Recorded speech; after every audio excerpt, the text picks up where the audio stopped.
सन 2004 की बात है। मार्च सन 2004। तो हम लोग जिस कॉलेज में टीचर थे, उस कॉलेज में बड़े साहब के भांजे भी टीचर थे, श्री आदित्य पाल सिंह चौहान।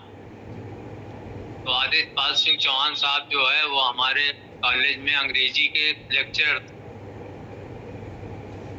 तो बड़े साहब जो थे वो बनारस जा रहे थे। तो हम लोग कॉलेज सहसों में था, इलाहाबाद जिले में। तो बड़े साहब आदित्य पाल सिंह के मकान पर रुक गए। तो सफेद गाड़ी एम्बेसडर से चलते थे, उनके साथ और भी लाव लश्कर रहती थी और गाड़ियां रहती थी। हम लोग भी उनसे मिलने गए। तो बड़े साहब बड़े आराम से बैठे हुए थे और हम लोगों को देखा तो हंसने लगे। बोले बैठ जाओ, सभी लोग बैठ जाओ। हम लोग भी बैठ गए।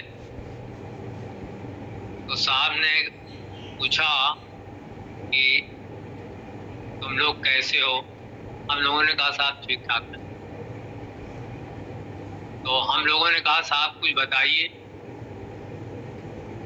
तो साहब ने कहा देखो, साधना करने वालों के लिए, पूजा करने वाले लोगों के लिए 3 चीजें बहुत जरूरी होती हैं।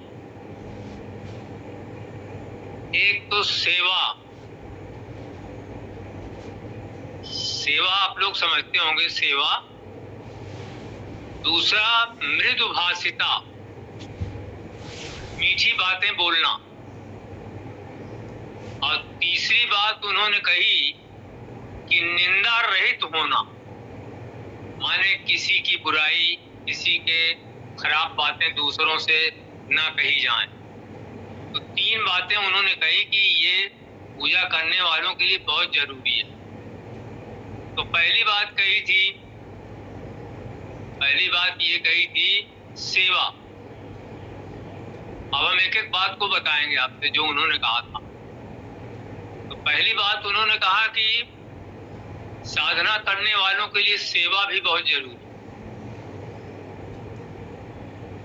हमारे दादाजी साहब कभी कभी कहते थे कि खादिम से मखदूम होता है, खादिम से मखदूम होता है, मखदूम से खादिम नहीं हो सकता। खादिम का मतलब है सेवक। जो सेवक होता है वो वही स्वामी बन सकता,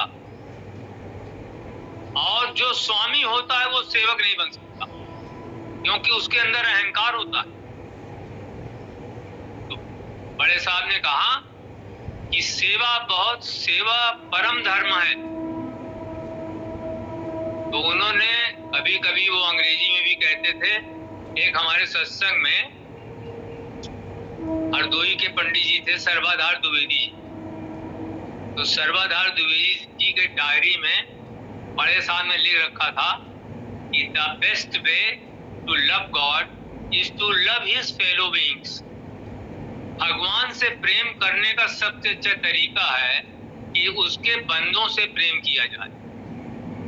ये बड़े साहब बोल रहे थे, उनकी डायरी में लिखा हुआ था सर्वाधार द्विवेदी जी के कि the best way to love God is to love his fellow beings. ईश्वर से प्रेम करने का सबसे अच्छा तरीका है कि उसके बंदों से प्रेम किया जाए। कभी कभी वो इस लाइन को इस तरह से बदलते थे कि the best way to love God is to love his creation. प्रेम करने का सबसे अच्छा तरीका है कि भगवान से प्रेम करने का सबसे अच्छा तरीका है कि उसकी पूरी सृष्टि से प्रेम किया जाए। उसकी सृष्टि में देखिए, छोटे जीव जंतु भी हैं और बड़े जीव जंतु भी हैं, चींटी भी है तो हाथी भी है, माने सभी से प्रेम किया जाए। तो ये बात सर्वाधार जी ने हमको पढ़ाई अपने डायरी में कि देखिए लिखा है, इस बात को हमको समझाइए। तो हमने सर्वाधार जी साहब से कहा, आप तो भाई खुद ही ज्ञाता हैं। कहे नहीं ज्ञाता नहीं, आप हमको बताइए। तो हमने उनको बताया कि सेवा का कार्य बहुत महत्वपूर्ण है। जिससे गुरु महाराज सेवा लेते हैं तो उसको उसके एवज में कुछ देते भी हैं। तो गुरु महाराज अगर से किसी से सेवा ले रहे हैं तो ये जान लीजिए वो व्यक्ति कभी सेवा करते करते करते करते गुरु जी के गुणों को धारण कर लेगा। गुरु जी के जो गुण हैं वो उस आदमी में आते जाएंगे अपने आप सेवा करते करते। इसलिए सेवा बहुत बड़ी चीज। अगर कोई समर्थ सद्गुरु किसी व्यक्ति से किसी तरह की सेवा लेते हैं तो अरे बहुत तरह की सेवा होती है। आप उनसे अच्छी बातें करें, उनसे प्रसन्नता से बातचीत करें, उनका सम्मान करें, आदर के साथ उनके सामने पेश हों, माने। ये बातें दद्दा जी भी कभी कभी कहते थे कि वो किसकी किस बात पर खुश हो जाता है और वो खुश हुआ नहीं कि वो माला माल हो गया। दद्दा जी साहब कहते थे इस बात को कि वो किसकी किस बात पर खुश हो जाता है और वो अगर खुश हुआ नहीं कि वो माला माल हो। मतलब गुरु सेवा या पूरी सृष्टि की सेवा, भगवान के बंदों की सेवा, भगवान के लोगों की सेवा, निर्बलों की सेवा, दुखियों की सेवा, दीन की सेवा, पूरे जगत में जितने लोग सेवा के योग्य उनकी स्थिति है, उनकी सेवा हम लोगों को करनी चाहिए। अगर आप गुरु की सेवा करेंगे तो गुरु की सेवा का मतलब ही है पूरी सृष्टि की सेवा। चच्चा जी साहब ने एक जगह अपने पीयूष वाणी में उनके शिष्य शिवनारायण दास गांधी साहब ने लिखा कि जो अपने गुरु को सम्मान पूर्वक, आदर पूर्वक उनका ध्यान मनन करता है, से उनकी पूजा करता है, तो संसार के जितने गुरु हैं सबकी पूजा हो जाती है और संसार के जितने देवता हैं सबकी पूजा हो जाती है। अपने गुरु का अगर आप सम्मान सहित पूजा करते हैं तो आप समझ लीजिए पूरे गुरुओं का, जितने संसार में जितने गुरु हैं सबकी पूजा आपने कर ली और संसार में जितने देवता हैं सबकी पूजा हो गई। इसलिए गुरु की सेवा करने से परमात्मा खुश होता है, क्योंकि गुरु हैं क्या? परमात्मा का साक्षात सगुण रूप है। परमात्मा अगर निर्गुण ब्रह्म है तो गुरुदेव हमारे सगुण ब्रह्म, तो हूबहू गुरु साक्षात परब्रह्म, तस्मै श्री गुरुवे नमः। गुरु साक्षात ईश्वर होते हैं। इसीलिए अगर वो किसी व्यक्ति से अपनी सेवा लेना चाहते हैं, भाई हम लोग ज्यादा सेवा नहीं कर पाते थे, लेकिन कभी कभी हम लोग दद्दा जी साहब का पैर जरूर दबाते थे और मन लगा के दबाते थे, तबीयत से दबाते थे, जितनी ताकत रहती थी। एक तो उनके गांठ में थोड़ा दर्द भी रहता था पैर में, इसलिए हम लोग जोर से पैर जरूर दबाते थे और वो बड़े आराम से उस समय शांति से मन लेटे रहते थे। हम लोग उनकी इतनी ही सेवा करते थे और हम लोग क्या कर सकते हैं। ये कार्य हम लोग कर रहे थे। एक वक्त ऐसा आया, दद्दा जी साहब हमारे घर पे ठहरे हुए थे, हम लोग उनका पैर दबा रहे थे। तो दद्दा जी साहब ने पूछा कि तुम लोग क्या कर रहे हो? तो हमने कहा साहब आपका पैर दबा रहे हैं। कि क्या कर रहे हो बताओ। फिर ये बात हुई तो उन्होंने, एक हमारे सत्संग में प्रोफेसर थे हरिहर सिंह, उनसे पूछा कि बताओ भाई एलएलबी का कोर्स कै साल का होता है, कितने साल का? तो उन्होंने कहा 2 साल का। तो उन्होंने हमारी तरफ मुंह किया और बोले कि तुम्हारे अध्यात्म विद्या का कोर्स कितने साल का है? हमने कहा साहब हम तो अब क्या इसका जवाब, हमको क्या आता जाता है, और हमको पूजा वूजा सीखे हुए बस 1-2 साल हुआ कि साहब इसका क्या जवाब हम दे सकते हैं, हमारी समझ कुछ नहीं कि तुमको क्या कहा गया है। तो जो उन्होंने कहा था वो हमको याद आ गया और ज्यों याद आ गया तो उन्होंने कहा बस अब ठीक है। इसको हम आपसे इसलिए कह रहे हैं कि बहुत से लोग अपने गुरु की ऐसी याद करते हैं कि जैसे कुछ करते ही नहीं। केवल वो सोचते हैं कि गुरु ऐसी चीज होती है जो कुछ जानती ही नहीं। गुरु सब कुछ जानते हैं। जो हमने उस कार्य को किया जो उन्होंने बताया था, तो उनका बस ठीक है, यही करते रहा करो, चाहे पैर दबाओ, चाहे हमारा कोई काम करो, चाहे कुछ भी करो, यही काम करते रहो। माने कि वो ये कहते थे कि देखो भाई, जो सेवक होता है वही स्वामी बन सकता। सेवक को उर्दू जबान में कहते हैं खादिम। तो खादिम से कहते थे मखदूम हो सकता है, सेवक से स्वामी हो सकता है, स्वामी से सेवक नहीं बन सकता। इसलिए शिष्य की सेवा, गुरुओं की सेवा, ईश्वर की सेवा, गुरु महाराज को ईश्वर समझिए, उनकी सेवा ईश्वर समझ के करिए, तो आपको इस संसार में सेवा करने के लिए आपने देवताओं की भी सेवा कर दी और जितने संसार में जितने गुरु हैं सबकी सेवा कर दी। लाला जी साहब ने एक लेख लिखा गुरु सेवा, उसमें ये लिखा है कि अगर गुरु महाराज किसी से कुछ सेवा लेते हैं तो उस व्यक्ति को ये सोचना चाहिए कि आप पर उनकी बहुत बड़ी दया कृपा है, इसलिए वो आपसे सेवा ले रहे हैं, क्योंकि आपको जो कुछ मिलेगा उनकी सेवा के माध्यम से ही मिल जाए। एक दूसरे स्कॉलर ने मां आनंदमयी मां ने लिखा है कि कितनी ही लगन से, कितनी ही मन लगा करके, कितनी ही तेज पूजा की जाए, लेकिन उस व्यक्ति को तब तक आत्मज्ञान नहीं हो सकता जब तक वो उसमें समर्पण नहीं आएगा।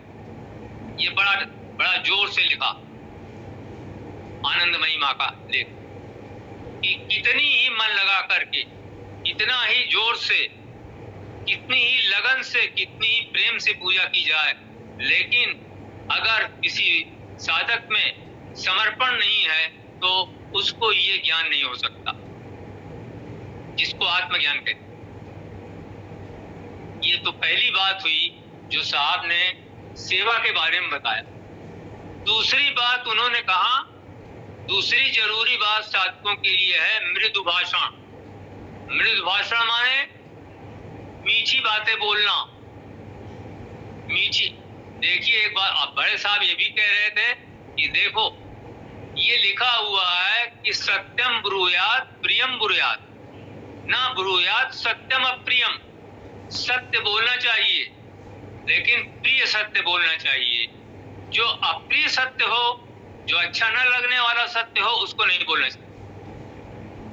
अप्रिय सत्य नहीं बोलना चाहिए। तुलसीदास जी ने क्या कहा, तुलसी मीठे बचन से सुख उपजत चहुँ ओर। तुलसी मीठे बचन से सुख उपजत चहुँ ओर। वशीकरण एक मंत्र है, तज दे बचन करो। वशीकरण माने आप किसी से मीठी बातें करेंगे, अच्छी बातें करेंगे, उसको अपील करेगी आपकी बात, तो वो वशीकरण है, उसको आप अपने बस में कर लें। तो मतलब ये है कि मृदुभाषी होना जरूरी है, लेकिन लोग भले ही लिखा हुआ है कि सत्यम ब्रूयात प्रियम ब्रूयात, ना ब्रूयात सत्यम अप्रियम। सत्य बोलना चाहिए, प्रिय सत्य बोलना चाहिए, अप्रिय सत्य नहीं बोलना चाहिए। लेकिन फिर भी बड़े साहब कह रहे थे, लोग कहते हैं भाई देखिए हम तो सही बात कह देंगे, चाहे आपको अच्छा लगे चाहे बुरा। और लोग कह ही देते हैं कि भाई हमने तो सही बात कही, चाहे इनको अच्छा लगे चाहे बुरा, हम तो सही ही बोलते हैं। और चाहे कहीं बोले चाहे ना बोले, लेकिन अगर किसी को अपमानित करना होगा तो वहां जरूर बोले। तो तुलसी मीठे बचन से सुख उपजत चहुँ। वशीकरण एक मंत्र है, तज दे बचन कठो। ये बहुत जरूरी चीज। तीसरी बात बड़े साहब ने ये कहा, तीसरी जो जरूरी चीज है कि साधक को निंदा रहित होना चाहिए। अक्सर वो दूसरों के बारे में दूसरे लोगों से बात करते हैं कि वो आदमी ऐसा है, वो आदमी ऐसा है, वो आदमी ऐसा है, वो आदमी ऐसा। माने उसकी सारी बुराइयां तो एक दूसरे से बातचीत में वो पूरी बुराइयां लाते हैं। उस आदमी में ये इतनी बुराइयां भरी हैं। निंदा रहित होना चाहिए। साहब कह रहे थे कि साधक को निंदा रहित होना चाहिए, किसी की बुराई नहीं करना चाहिए। उस वाणी में एक जगह ये भी लिखा है कि किसी की पीठ पीछे बुराई करना गीबत कहलाता है। चुगली कहते हैं उसको ना, तो चुगली कहलाती। और किसी के ऐब को सामने खोलना ये और भी खराब बात है। और इन दो तरह के लोगों की कभी बख्शिश नहीं होती। ऐसे लोगों की कभी बख्शिश नहीं होती, माफी नहीं होती खुदा के यहाँ।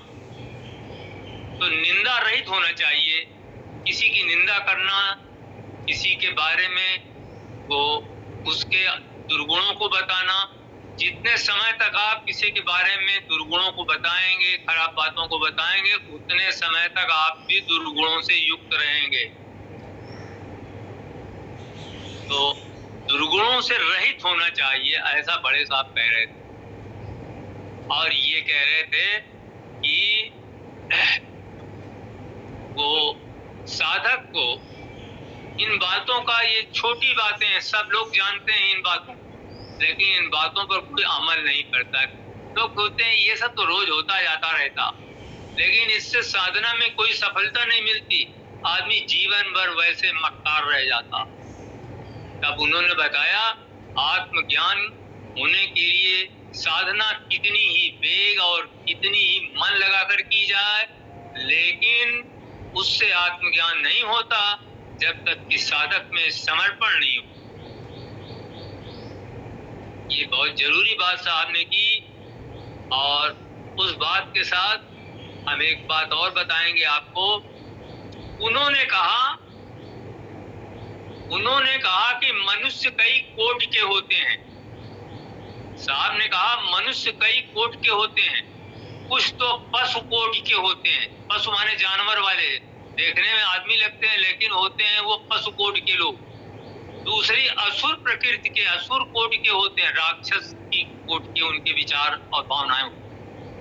तीसरी मनुष्य कोटि के होते हैं, माने इंसानियत होती है उनकी। चौथी देव कोटि के लोग होते हैं। और पांचवा ईश्वर कोटि के लोग होते हैं, जो साक्षात ईश्वर की तरह सब गुण उनमें होते हैं। गुरु साक्षात परब्रह्म, गुरु साक्षात ईश्वर कहलाता, वो ईश्वर कोटि के लोग होते हैं। तो ये जो मनुष्य की जितनी कोटि हैं, चाहे वो पशु कोटि का बन जाए, चाहे असुर कोटि का बन जाए, चाहे मानव कोटि का बन जाए, चाहे देव कोटि का बन जाए, और चाहे ईश्वर कोटि का बन जाए, ये सभी उसकी साधना, उसकी सोहबत, उसके कारनामे, उसके कार्य जो करता है, जो किया है, ये उस पर डिपेंड करता है। और उसी के अनुसार उसको योनि प्राप्त होती है इस संसार से जाने के पश्चात, जैसा जिसका कर्म है। अगली बात साहब ने कहा कि स्त्रियां भोजन बनाती हैं। तो स्त्रियां भोजन बनाते समय अगर क्रोध में भोजन बनाएंगी कि भाई इनके यहाँ तो रोज 10-5 आदमी आया रहता, हम कितना भोजन बनाएं, क्रोध में भोजन बनाएंगी, तो वो क्रोध उस भोजन में अंकित हो जाएगा, और जो लोग खाएंगे उनमें भी क्रोध भर जाएगा, और पूरे घर में सबको क्रोध आने लगेगा। तो उन्होंने कहा स्त्रियों को भजन गुनगुनाना चाहिए भोजन बनाते समय, तो उस भोजन में भजन का असर होगा और सभी उस भोजन से लाभान्वित होंगे। फिर उन्होंने कहा ये जिंदगी उसी की है, ये जिंदगी उसी की है जो किसी का हो गया, ये जिंदगी उसी की है जो किसी का हो गया, और प्यार प्रेम में उसके खो गया, जो किसी के प्रेम में खो जाता, ये जिंदगी उसी की है। मतलब अगर कोई गुरु के प्रेम में खो गया, गुरु की कृपा उस पर हो गई, तो इससे बढ़िया जिंदगी और क्या हो सकती है।